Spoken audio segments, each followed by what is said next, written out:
Praise the lord. నీ సమస్యలను ఇరుక్కొని ఎటువంటి సహాయం లేకుండా ఎక్కడ నుంచి కనీసము ఆదరణ కూడా లేకుండా ఇబ్బంది పడుతున్నావా? బాధపడద్దు. యేసయ్య నీకున్నాడు, నిన్ను ఆదరిస్తున్నాడు. తల్లి ఆదరించిన దానికంటే ఎంతో ఎక్కువ ఆయన నిన్ను ఆదరించడానికి ఆయన రెడీగా ఉన్నాడు. ఈ లోకంలో ఉన్న ప్రేమ అన్నిటికంటే తల్లి ప్రేమ గొప్పదండి.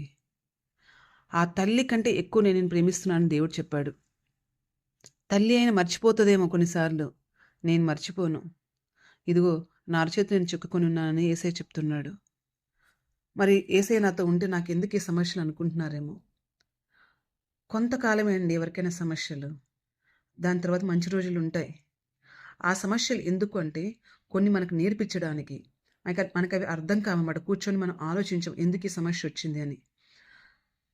కాబట్టి ఏం చేస్తారంటే సమస్యల్లో దేవుడి సన్నిధిలో కూర్చొని ఆయన వాక్యం చదువుకుంటూ, ఆయన వైపు చూస్తూ, ఆయన మాటలు వింటూ ఉన్నప్పుడు ఆ సిచ్యువేషన్లో మనం కరెక్ట్ చేసుకోవాల్సినది కరెక్ట్ చేసుకొని ముందుకు వెళ్ళడానికి దేవుడు సహాయం చేస్తాడు. అలాగే ఆ శ్రమ తర్వాత మనకు గొప్ప బ్లెస్సింగ్ ఇస్తాడు. ఆ సమస్యలో కూడా మనల్ని ఎంతగానో ఆదరించి ఆ తప్పించుకునే మార్గం దేవుడు మనకు చూపిస్తాడు.